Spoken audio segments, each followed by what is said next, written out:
when the TV doesn't work because of electricity and you only have your battery-powered radio, you can tune to WXEL FM for full coverage. Well, when it comes to the kitchen during a hurricane, it can often be pretty boring, you know, tuna, soup. And so we decided to get fresh ideas from our friend Jeff Pizzoni. He's the manager over at Moquila in Boca Raton. Welcome. Welcome. And you say what you do is kind of prepare ahead when a storm's coming, buy some stuff that kind of dishes it up in a different way, like your guacamole and your ceviche. Right, you want to eat something different. I mean, I get tired of eating lunch meat sandwiches, tuna fish.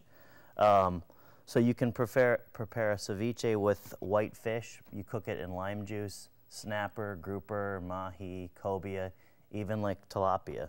And you put that in the lime juice ahead of time, and it can stay here, you said, for several days. Yeah, it'll last up to 4 days, and it needs about 6 hours to fully cook the fish through. And once that's done, then you can make the ceviche with that.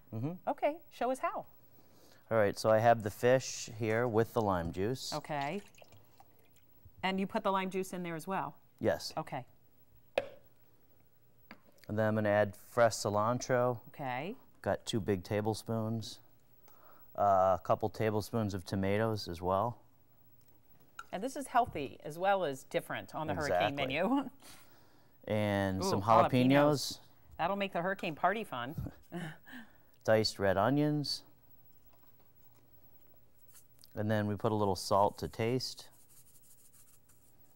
And this is house spice from the restaurant, Moquila Spice.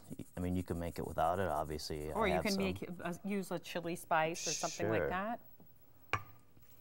Now, how long does this have to sit to really get those flavors, you know, melded together? Well, I mean, 6 hours pretty much does it. You'll be fine. Oh, so you're saying, I thought you said you had to do the fish separate for 6 hours prior to this. The fish is the main thing that has to cook. So do that for 6 hours and then put this together, or you could put this all together and wait 6 hours? You could put it all together and wait 6 hours. Oh, okay, okay. That's good to know. And then this is also a fun way to get kids, I think, to eat fish because it doesn't taste so fishy. You've put that lime juice in there. No, I mean, it's similar to sushi in a way, but it's cold. Right, right. And it's not so boring. Okay, so that's one idea, ceviche. And your other idea is a guacamole?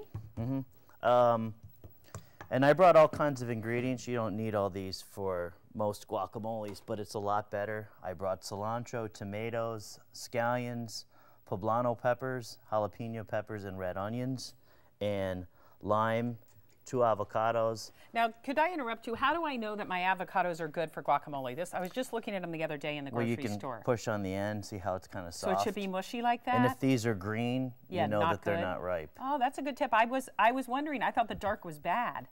No, you need No, you don't want them too soft because then they'll be bruised. But you don't want them real green. Right. Okay.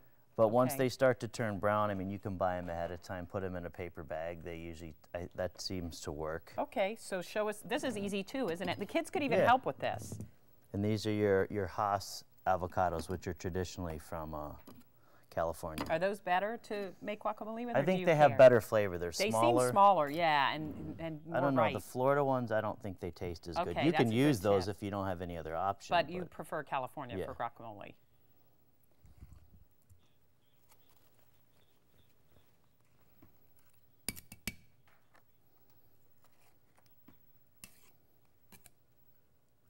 And you don't have to have this special mixer, right, Jeff? No, I mean, you can use... It'd be fun if you did, I can use a bowl just like this, a fork, or anything you want to do to mash Okay. it, whatever your preference is.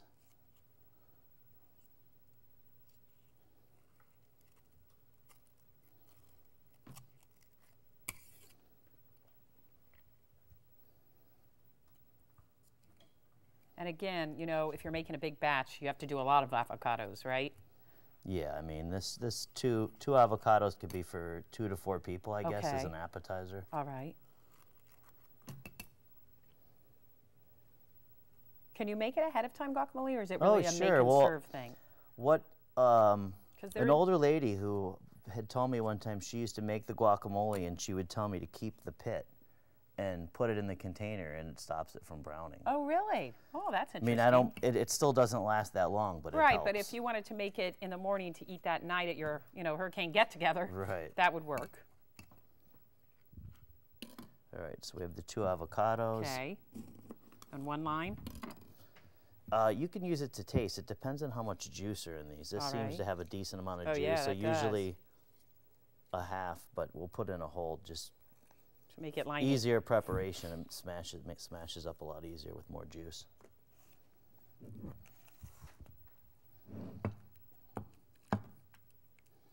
See, here's the part where you let the kids do this part. They'll love this. This will entertain them after And they they'll do get nice Twister. and messy, yeah.